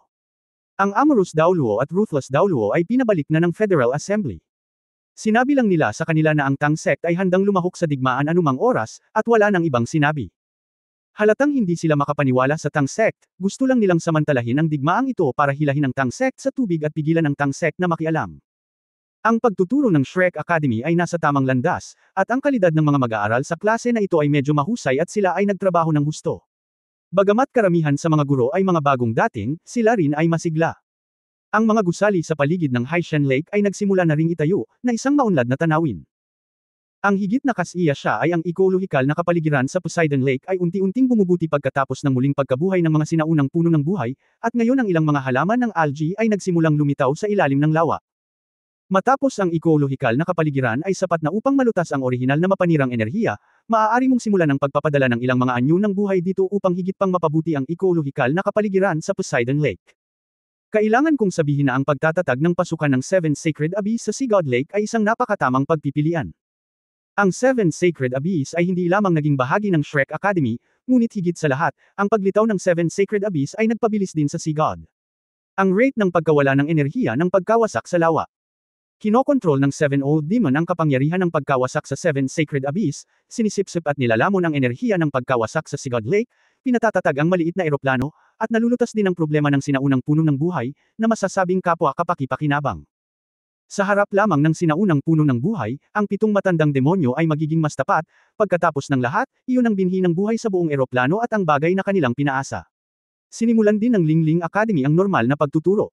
Pansamantalang nanahimik si Lingling Pagoda dahil sa paparating na digmaan, at walang nakakaalam kung ano ang kanilang ginagawa. Ngunit isang bagay na masisiguro ni Tang Wulan ay hindi sila kailanman papayag na mag-isa, ngunit hindi pa sila kumikilos ng padalos-dalos. Pagkaraan ng isa pang linggo, sa wakas ay natanggap ni Tang Wulan ang balita na ang Poseidon Legion ay lumipat at tumungo sa direksyon ng North Sea Fleet. Ang Poseidon Legion ay napakalaki, at ang Legion mismo ay hindi makapagtago sa sinuman.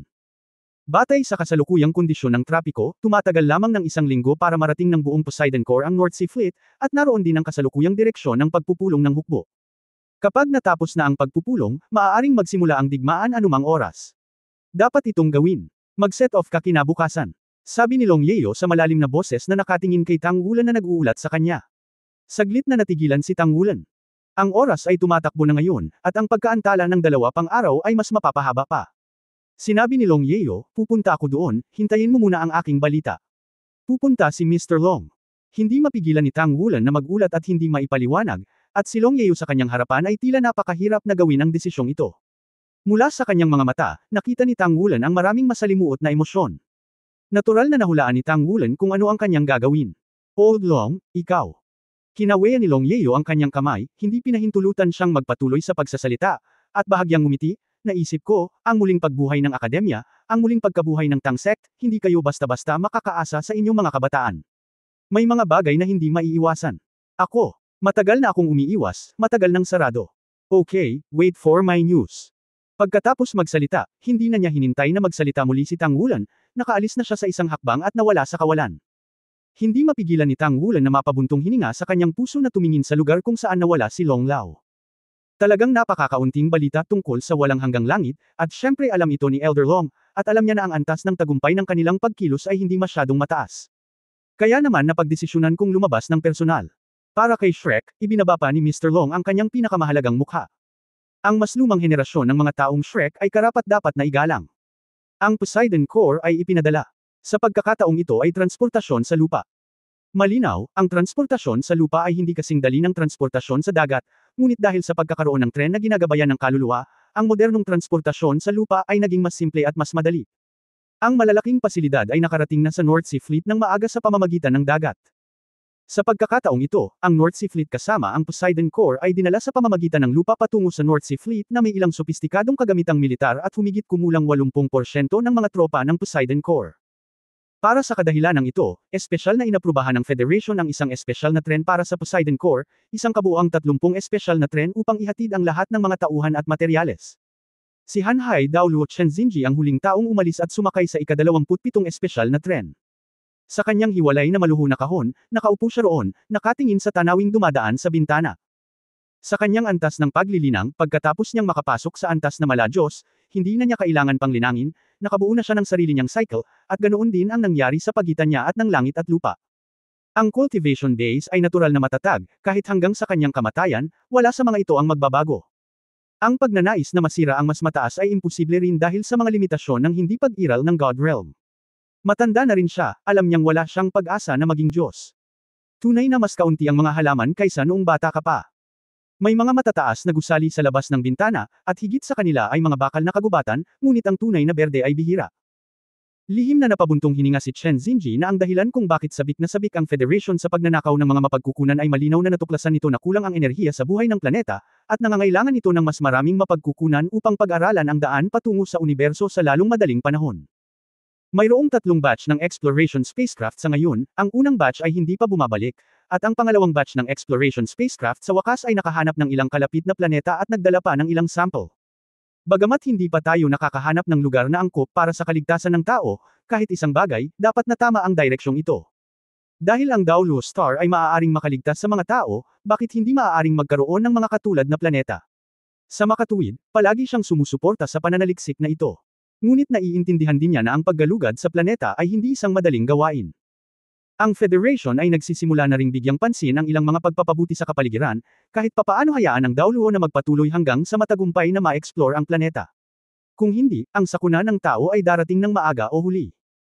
Para sa kadahilanang ito, ang Killing God Level Fixed Mounted Soul Guided Artillery Shell, pananaliksik sa pinagmumula ng enerhiya para sa pagsilang ng mga bihirang metal, ay itinigil sa loob ng maraming taon, at ang ilang mga proyekto sa pagsasaliksik at pagpapaunlad na nangangailangan ng malaking pagkonsumo ng enerhiya ay nahinto rin. Gayunpaman, lumalala pa rin ang ekolohikal na kapaligiran. Alam ng mas lumang henerasyon ng mga powerhouse tulad ni Chen Xinji na ang dahilan kung bakit ang ekolohikal na kapaligiran ay tila pumasok sa isang hindi maibabalik na pagkasira ay may malaking kinalaman sa unti-unting pagkamatay ng Soul Beast. Sa katunayan, may Soul Beast sa mundong ito sa orihinal, kasama na ang Plant Soul Beast. Ang walang katapusang pagpatay ng mga tao sa mga kaluluwang hayop, lalo na pagkatapos ng paglitaw ng tore ng espiritu, ay naging mas malala pa. Ang orihinal na layunin ng Spirit Spreading Pagoda ay ang mamuhay ng mapayapa kasama ang mga Spirit Beast, ngunit hindi ko alam kung kailan inilagay ang Artificial Spirit Research sa agenda. Ang pananaliksik na ito ay nangangailangan ng isang malaking bilang ng mga espiritong hayop bilang mga sample. Ginamit ng Spirit Spreading Pagoda ang dahilan na ito upang lutisin ang konseho. Nagsimula siyang manghuli at pumatay ng mga espiritong hayop ng agresibo. Sa tulong ng advanced na teknolohiya at intervention ng mecha, lumiliit ang living space ng mga Spirit Beast. Ang Stardow Great Forest, na dating kilala bilang core ng buhay sa Daoluo Continent, ngayon na lang ang natitirang maliit na piraso, at ito ay pinanatili sa pagkabihag ng Spirit Spreading Pagoda. Hindi naman sa walang nakatuklas ng problemang ito, ngunit ano ang silbi ng paghahanap ng problema? Masyado nang makapangyarihan ang Spirit Spreading Pagoda, kahit ang Federation, mahirap na ang pag-iral nila. Hindi ko maiwasang mapabuntong hininga muli, paano natin mababago ang kasalukuyang kalagayan? Hindi pa nakatapak si Chen Xinji sa dalawang kontinente ng Xingluo at Daoling, at hindi niya alam ang sitwasyon doon. Ang dahilan kung bakit siya pumayag na magsimula ng isang digmaan ay umaasa siya na kung ang dalawang kontinente ay maaaring makuha, ang buhay ng dalawang kontinente ay makakain muli sa Daoluo Continent. Hindi bababa sa isang tiyak na halaga ng imigrasyon ang maaaring isagawa, at mayroong isang malaking pagbawas sa pang-industriyang produksyon. Ang Spirit Spreading Tower ay dapat na mas mahigpit pa. At ang lahat ng ito ay nangangailangan ng isang pinag-isang kapangyarihang pampulitika upang i-deploy. Pumipili na rin siya ng mga talento na maaaring mamuno sa Federation para mas umunlad at patuloy na umunlad. Sa kasalukuyan, tila mayroong isang mahusay na pagpipilian. Bagamat kabilang ito sa mga magkasalungat na partido, hindi problema na piliin siya para sa kinabukasan ng federation. Kailangan niya ng mas maraming ehersisyo. Malamang na hindi alam ng babaeng iyon, hindi mabilang na beses na siyang pinaslang ng walang lihim na proteksyon ng Temple of War. Iniisip ang matatag na mukha na iyon at matuwid na inaatake ang hawkish figure sa parliament, hindi mapigilan ni Chen Xinji na magpakita ng ngiti sa kanyang mukha. Ang kanyang pagpupursige at katigasan ng ulo ay talagang kahawig ng taong iyon noong siya ay bata pa. Sa kasamaang palad, ang nangyari sa kanya ay masyadong nakakalungkot. Huli na para makialam. Si Mo Lan, ang babaeng ito, ay maaaring maging isang magandang bagay sa hinaharap. Sa pag-iisip pa lamang nito, biglang gumalaw si Chen Xinji sa kanyang puso, paminsan-minsan ay nararamdaman, ang kanyang mga mata ay tumindi sa isang iglap, at sa isang iglap, ang buong karwahe ay tila sesabog ng mabagyong alon na humahampas sa isang direksyon. Gayunpaman, sa direksyong iyon, ang liwanag at dilim ay nagsalit-salit. Ang liwanag at anino ay nagbago ng 3 beses na magkasunod, at isang pinto ng liwanag ay napunit pa rin. Nang maramdaman niya ang pagbabago ng enerhiya, mabilis na isinara ni Chen Xinji ang kanyang mga kamay. Hindi lang niya isinara ang kanyang mga kamay, bakas sa mukha niya ang kawalan ng paniwala. Naisip ko lang siya, bakit siya dumating? Ang kanyang enerhiya ay masyadong pamilyar kay Chen Xinji. Gayunpaman, nang makita niya talaga ang taong naglalakad palabas ng light gate, ang kanyang mga pupils ay hindi na mamalayan. Bagamat hindi pa nagtagal, nakita na niya siya sa screen noong bata pa siya noong nakikipaglaban siya sa Chuanling Academy, ngunit, nang makita siya sa ganoong kalayuan, ang pagkabigla ay napakalakas pa rin. Mahaba ang balabal ng buhok, gaya ng dati, maputi ang mukha, ilang matigas na linya ng labi, ilang matigas ang ulo, at ilang mga pagbabago ng mga mata na hindi naaayon sa kanyang sariling magandang hitsura. Ikaw. Sa pagtingin sa mukha na lumitaw lamang sa kanyang sariling mga alaala, si Chen Xinji ay tila nabulunan sa kanyang lalamunan saglit, at hindi siya nakaimik. Nakatayo lang roon si Long Yeo, tahimik na nakatingin sa kanya, walang sinasabi.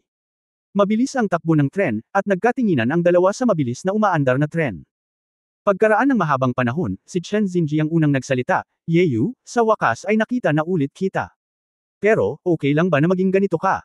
Ang pagpapanatiling bata ay mas makakaubos ng ating sigla. Tumingin sa kanya si Long Yeo, hindi alam kung kailan, biglang lumitaw ang isang layer ng ambon sa kanyang mga mata.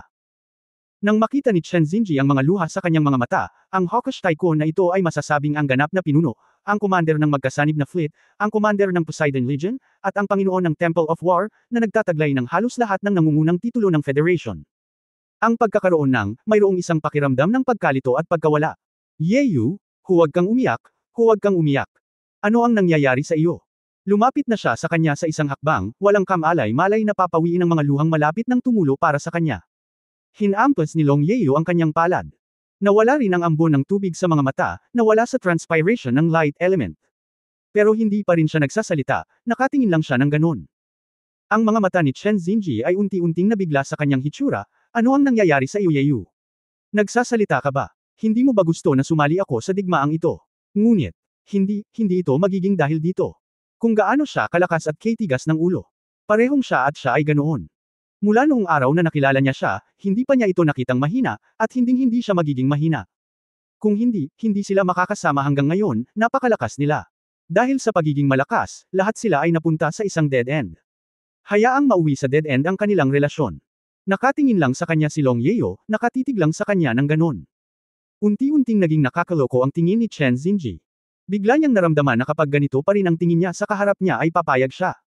Sa paglipas ng sigla, tumanda siya taon-taon, at ang kanyang katigasan ay unti-unting lamambot, kung hindi ay walang pagtatapat kay Long Yeo sa unang lugar.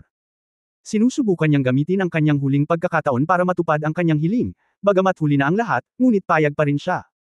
Sa sandaling ito, nakikita ko na naman siya noong bata pa siya, ang tigas ng ulo niya noong bata pa siya, pero ang ganoong klase niya ay mahal niya. Marami at maraming dahilan kung bakit hindi sila makalakad ng magkasama. Ngunit ang pinakamahalagang punto ay lahat sila ay may kanya-kanyang responsibilidad. Nang maglaon, nang malaman niyang ikinasal siya sa Pavilion Master ng henerasyong iyon ng Sea God, nalungkot siya, kaya umatras siya sa loob ng 10 taon. Matapos umalis sa kaugalian makalipas ang 10 taon, naabot na niya ang limitasyon, na naging pinakabatang limitasyon na dauluo sa kasaysayan ng Templo ng Digmaan. Pagkuha bilang Panginoon ng Templo ng Digmaan, siya ay nagsimula sa tugatog ng kanyang buhay. Simula noon, halos hindi na sila nagkita. Ngunit sa puso niya, siya lang ang tunay na hindi malilimutan at tunay na minamahal. Ngayon, ito ang unang pagkakataon na nakita niyang umiiyak si Long Yeo. Napakalakas niya, ngunit nakita niya ang ambon ng tubig sa kanyang harapan. Anong klaseng sitwasyon ang kailangan para maging ganito siya? Sa ilang sandali, si Chen Xinji ay nakaramdam lamang ng sakit sa puso at hindi makahinga. Tila bumalik ito sa murang edad, pabalik sa panahon na nalaman niyang kasal siya sa Pavilion Master ng Sigad Pavilion. Tila ba nababaon sa alaala? Matagal na hindi nakapagsalita ang dalawa. Chen Xinji. Halos paos na sinabi ni Long Yeo ang kanyang pangalan. Ha! Bumalik sa katinuan si Chen Xinji at tumingin sa kanya ng blanko. Narito ako para tanungin ka kung nasaan ang walang hanggang langit. Sasabihin mo ba sa akin? Nang sabihin ni Long Yeo ang pangungusap na ito, nagbayad siya ng hindi mabilang na mga paghihirap. Nang sabihin niya ito, puno ng katigasan ang kanyang mga mata, at tila walang katapusang hinaing. Nandito ba siya para makiusap sa akin? Hindi katakataka na siya ay ayaw at labis na nagkasala. Natatakot ako na hindi pa siya nakiusap kahit kanino sa buhay niya. Biglang dumating si Chen Xinji. Siya ay dumating para sa walang hanggang langit, hindi para sa akin. Ang kanyang hinaing ay dahil lamang sa kanyang katigasan ng ulo at kailangang sumuko sa kanyang harapan. Alam niyang kapag tumanggi siya kaagad, aalis ito ng walang pag-aalinlangan. Kahit 20 taon na ang nakalipas, siguradong tatanggihan niya ito ng walang pag-aalinlangan. Ito ay isang katanungan ng pilosopiya. Ito rin ang kanyang tungkulin bilang pinuno ng Templo ng Digmaan, bilang representante na tagapagsalita ng Federation, at pinuno ng militar. Gayunpaman, sa sandaling ito, hindi niya talaga masabi ang mga salitang tumanggi. Alam na nilapitan niya ito para lang gamitin ang sarili at makakuha ng balita mula sa kanya, hindi talaga nito masabi ang mga salita ng pagtanggi. Pagtingin ko sa kanya, may bahid lang ng disappointment sa mga mata nito. Pinapante ka sa akin para dito. Mapait na tanong ni Chen Xinji. Oo. Walang pag-aalinlangan na sumagot si Long Yeo. Ibinuko ni Chen Xinji ang kanyang bibig, sinusubukang sabihin ang isang bagay, ngunit pagkatapos ng lahat ay hindi niya ito sinabi. Tumingin lang si Long Yeo sa kanya at tumingin sa kanyang mga mata, ngunit hindi umimik, hindi nagpaliwanag, hindi nagkukumbinsi, nakatingin lang sa kanya ng ganoon. Nakatingin sa lalaking ito na minsan ay minahal niya ng hanggang buto. Biglang sinabi ni Chen Xinji, kung sasabihin ko sa iyo, gusto mo bang makasama ako? Saglit na natigilan si Long Yeo. Hindi niya inaasahan na sasabihin niya ang ganoong bagay, at hindi sinasadyang nagtanong, kung gusto ko, sasabihin mo ba sa akin? Biglang ngumiti si Chen Xinji, at isang ngiti ang lumitaw sa kanyang mukha, I will. Ang dalawang salitang ito ay lumabas sa kanyang bibig, ngunit ito ay tiyak. Nang marinig ni Long Yeo na binigkas niya ang dalawang salitang ito, nanginginig ang buong katawan niya na parang nakuryente. Paano ang iyong pagpupursige? Paano ang iyong mga tungkulin? Ano ang tungkol sa kaluwalhatian ng iyong pamilya? Biglang humakbang pasulong si Long Yeo, tumingin sa kanya ng harapan, at nagtanong. Mahinang sinabi ni Chen Xinji, para sa akin, hindi na mahalaga ang mga ito. Kung hindi, hindi ko nasasabihin sa iyo ang mga bagay na iyon sa huling pagkakataon. Sa buhay ko, marami na akong at napakaraming oras para mabuhay para sa iba. Wala pa akong maraming taon, gusto ko lang mabuhay para sa sarili ko, gusto ko lang makasama ang taong pinakamamahal ko. Walang makakapigil sa akin. Masasabi ko sa iyo ang walang hanggang pagkupas, at kung saan-saan ang langit. Handa kang mabuhay kasama ako, kahit ayaw mo sa puso mo, pero ngayon nararamdaman ko na hanggat nakikita-kita araw-araw hanggang sa araw ng kamatayan, makukuntento na ako, hindi kita iistorbo sa buhay, gusto lang kitang tingnan araw-araw, ito ay itinuturing na ikaw at ako, pumayag ka ba? Tumingin sa kanya si Long Yeo, muling lumitaw ang ambon na kanina pa nawala, at biglang lumakas ang boses niya. Sa tingin mo, sabihin at gawin mo ito ng ganito, dahil handa akong magbayad ng malaki, nagawa mo ng maayos. Nasa taas ka na ba? Hindi ko ginawa. Tumaas din ang boses ni Chen Xinji, ayoko. Yeo, I just want to ask you to believe me. Sa mundong ito, sa akin ngayon, wala nang mas mahalaga pa kaysa sa iyo. Yun lang, wala nang iba. Noong bata pa ako, namiss kita dahil sa pagpupursige ko. Para sa pamilya, para sa federation, para sa militar, para sa commander, kailangan kong gumawa ng isang pagpipilian sa oras na iyon. At sa akin ay umalis si Shrek. At you were the same choice. That time, we were too stubborn and too strong and now I don't have those in the mainland at the federation are not so important to me. Biglang itinaas ni Long Yeo ang kanyang kamay at sinampal ng sampal ang mukha ni Chen Xinji. Napakalakas ng kanyang lakas kaya nagpasuray-suray si Chen Xinji bago siya tumayong matatag. Ikaw. Tumingin si Chen Xinji sa kanya na natulala, na parabang ang dating napakalakas na liwanag at madilim na sagradong dragon ay bumalik. Payag ako. Sa wakas ay bumagsak ang mga luha ni Long Yeo, at sa sandaling tumulo ang kanyang mga luha, tila siya ay labis na napahiya. Tinitigan siya ni Chen Xinji ng blanko, hindi ka pa rin sumusuko, hindi mo pa rin mabitawan ang dedikasyon mo kay Shrek. Pumayag ka sa akin dahil kay Shrek, di ba? Oo, tama ka. Buong pagmamalaking sinabi ni Long Yeo, ang kaluwalhatian ni Shrek ay isinama sa aking dugo. Para kay Shrek, handa akong tiisin kahit gaano pa kalaki ang kahihiyan. Nanumpa ako noong mga unang taon ko na mabubuhay ako magpakailanman. Hindi kita patatawarin, ngunit, para kay Shrek, handa akong talikuran ang aking panata. Sa aking puso, si Shrek ay palaging mauuna. Medyo kulay abo ang mukha ni Chen Xinji, umatras siya ng 2 hakbang, umupo sa isang upuan, at pumikit sa sakit. Yeyu, bakit mo ginagawa ito sa akin? Malamig na sinabi ni Long Yeo, nangako ako sa iyo, tuparin mo ang iyong pangako. Puno ng pait ang mukha ni Chen Xinji, ibinuka niya ang kanyang bibig, huminto sandali, at sa wakas ay nagsabi, Eternal Heaven, sa punong tanggapan ng God of War, sa pinakamalalim na bahagi ng God of War sa 18 palapag. Parang gamaan ang loob ni Long Yeo. Habang nakatingin sa kanya ng masakit, biglang may kung ano sa mata niya. Kasabay ng pagwagayway ng kanyang kanang kamay, muling lumitaw ang 2 kulay na light gate, at dahan-dahan siyang humakbang papasok sa light gate. Chen Xinji, wala akong utang sa iyo, at wala ka ng utang sa akin. Alam mo ba kung bakit ako sumusumpa na hindi kita patatawarin? Binuksan ni Chen Xinji ang kanyang mga mata at nakita na lamang niya ang likod ni Long Yeo na hindi pumapasok sa light gate. Bakit? Ang malamig na boses ni Long Yeo ay nagmula sa kailaliman ng light gate, dahil, noong araw na iniwan mo ako, ngayon ko lang nalaman na may anak ako. Yeo. Si Chen Xinji ay tumalbog sa isang iglap, at mabilis na tumakbo patungo sa light gate na halos baliw, ngunit ang light gate ay ganap na sarado sa sandaling iyon at nawala ng walang bakas. Sa isang iglap, itong Hanhai Daoluo ay nabasa sa malamig na pawis sa isang iglap. Bigla niyang naintindihan ang lahat. Sa wakas ay naunawaan na niya kung bakit palagi siyang kinasusuklaman ni Long Yeo sa loob ng maraming taon, at kung bakit niya pinakasalan ng sigad noong una. Pavilion Master. Minsan niyang narinig na si Long Yeo ay nagsilang ng isang bata sa Pavilion Master ng Sigad Pavilion, ngunit namatay dahil sa congenital deficiency ng fetal gas. Kahit ang Holy Spirit Daoluo ay hindi nailigtas ang bata. Yun, anak din niya yun. Smack, malakas na sinampal ni Chen Xinji, at halos iguhit ito sa kabilang bahagi ng kanyang mukha ng buong lakas. Ang punong tanggapan ng Templo ng Digmaan, ang 18 palapag, ang pinakamalalim na bahagi. Nang matanggap ni Tang Wulan ang Soul Guide communication ni Long Yeo, isang pangungusap na lang ang natitira, at binaba na ni Long Yeo ang tawag. Sa matalas na sentido ni Tang Wulan, malinaw niyang nararamdaman ang pagod sa boses ni Long Yeo. Long Lao siya. Bagamat hindi ko alam kung paano niya nakuha ang balitang ito, walang duda na dapat natumpak ang balitang ito. Sa ganoong mahalagang palatandaan, kung gayon, ang susunod nilang gagawin ay kung paano makalusot sa Templo ng Digmaan at ilabas ang walang hanggang kaharian, kahit na mas mahusay kaysa sa walang kaalam-alam noon. Malabo, mahuhulaan din ni Tang Wulan na may kinalaman ito sa gusot sa pagitan ng Old Long at Hanhai Daoluo, ngunit kung ano ito ay hindi niya mahulaan ngayon. Nang marinig ang tunog, tila pagod na pagod si Old Long. Ngunit sa oras na ito ay wala siyang pakialam sa mga ito, wala nang mas mahalaga pa kaysa makuha ang walang hanggang kaharian. Ipunan ang lahat ng impormasyon tungkol sa Temple of War mula sa Tang Sect. Sa ilalim ng korona, ang mga bagay ay nasa pinakamalalim na bahagi ng 18 palapag ng punong tanggapan ng God of War Temple. Maaari mo bang sabihin sa akin ang tungkol sa punong tanggapan ng God of War Temple? Unang kinuha ni Tang Wulan ang lahat ng impormasyon tungkol sa Temple of War mula sa Tang Sect, at pagkatapos ay dahil ang komunikasyon kay Ruthless Daoluo Caudesi. Noong nasa Blood God Legion ako, 3 sa Blood God Camp ay nagmula sa War God Temple. Bilang karagdagan, si Ruthless Daoluo ay nagkaroon ng maraming pakikitungo sa War God Temple. Dati siyang admiral, at ang kanyang kaalaman sa War God Temple ay natural na kakaiba. Kakaunti. Ang balita ay tumpak. Halatang tumaas ng ilang puntos ang boses ni Caudesi. Ang pagmamayari ng walang hanggang langit na ito ay talagang mahalaga. Ang Shrek City ay nawasak ng 2 nakapirming naka-install na soul-guided cannonball na nakapatay sa Diyos.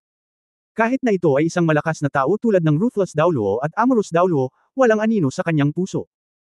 Bagamat ang soul-guided array defense system ng Tang Sect ay nakaset up para sa fixed installed soul-guided artillery shell sa antas ng Killing God level, ang walang hanggang langit ay kinikilala bilang ang pinaka-nakakatakot na sandata sa kasaysayan ng tao, at walang takot. Ang kapangyarihan nito ay lalampas sa kabuuan ng naunang 2. Sa pagkakaroon ng ganoong bagay, sino ang makatitiyak? Sa pag-unlad ng agham at teknolohiya, ang Ultimate Daoluo 4 Character Battle Armor Master ay hindi na magagapit. Sa kabilang banda, kung maaari mong makuha ang walang hanggang langit na ito, dahil sa hindi pagkakatulad nito, ang estratehikong kahalagahan ay masyadong malaki. Para sa Shrek at Tang Sect, hindi lamang ito maaaring maging isang payong, maaari rin itong baguhin ang pattern. Tamang-tama, si Mr. Long ang nagsabi sa akin na si Mr. Long dapat mismo ang nakakita kay Hanhai Daoluo. Maigsi na sabi ni Tang Wulan. Agad na naunawaan ng walang awan na si Daoluo Caudesi, okay, pumunta ka sa Heaven Dao City, ipapaliwanag ko sa iyo ng detalyado ang sitwasyon ng Temple of War. Nang marinig ang kanyang pag-iingat, hindi na nagsalita si Tang Wulan. Matapos ibitin ang komunikasyon, pagkatapos mag-isip tungkol dito, nagpasya siyang tawagan ang marahas na babae upang sumama sa kanya. Tahimik na nagmaneho ang kotseng ginagabayan ng kaluluwa sa highway. Sa muling pagtatayo ng Shrek, ang pagtatayo ng ilang mga kalsada mula sa lugar sa paligid ng Poseidon Lake ang unang nakumpleto, na kumukonekta sa mga nakapaligid na highway, kaya naging maginhawa ang trapiko ng Shrek Academy pagkatapos ng reconstruction. Anong gusto mong gawin ko? Pwede bang ikaw na lang mag-isa? Mukhang naiinip si Ling Ziqhen. Sa katunayan, wala siyang maraming beses kapag siya ay maganda. Sinabi ni Tang Wulan, dahil gusto mong lumahok sa operasyong ito, dapat kang gumanap ng papel sa operasyon. Lalo na, ang iyong kahusayan sa teknolohiya ng paggabay sa kaluluwa ay malamang na kapag nakaharap natin ang iba't ibang mga soul guidance device ng God of War. Gumagana ito, kaya kailangan mong makipagkita sa akin para makilala si Ruthless Dao Luo. Sa madaling salita, ano ang iyong pinagdaanan sa mga araw na ito? Bihira siyang makakita ng mga tao sa Ling Ziqhen, at kinailangan ng maraming oras para hanapin siya ngayon. Kung titingnan ang pagtatayo ng Soul Guided Array Defense System, may mga problema sa maraming lugar, at ito ay hindi sapat na detalyado. Hindi ito nakakatugon sa aking mga kinakailangan, at ang mga puwang sa maraming lugar ay ilang milimetro ang pagitan. Ang ilang mga array ay mayroon ding mga problema sa anggulo. Ang lahat ng ito ay magpapataas ng konsumo ng enerhiya at makakabawas sa epekto. Ang mga taong ito ay nagmumura lamang, at kailangan mo silang pag-alitan araw-araw.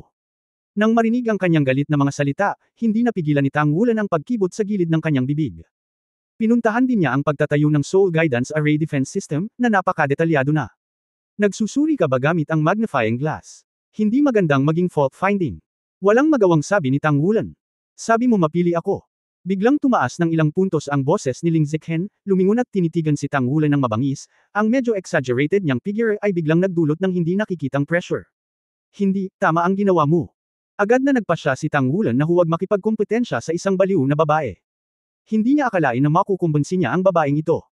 Malamig nang umuso si Ling Ziqhen, sa ngayon, kakaunti ang mga mapagkukunan. Ang bawat piraso ng mapagkukunan ay kailangang gamitin ng may espesyal na pag-iingat. Dapat ay walang kalahati ng basura. Lahat ng basura ay isang krimen.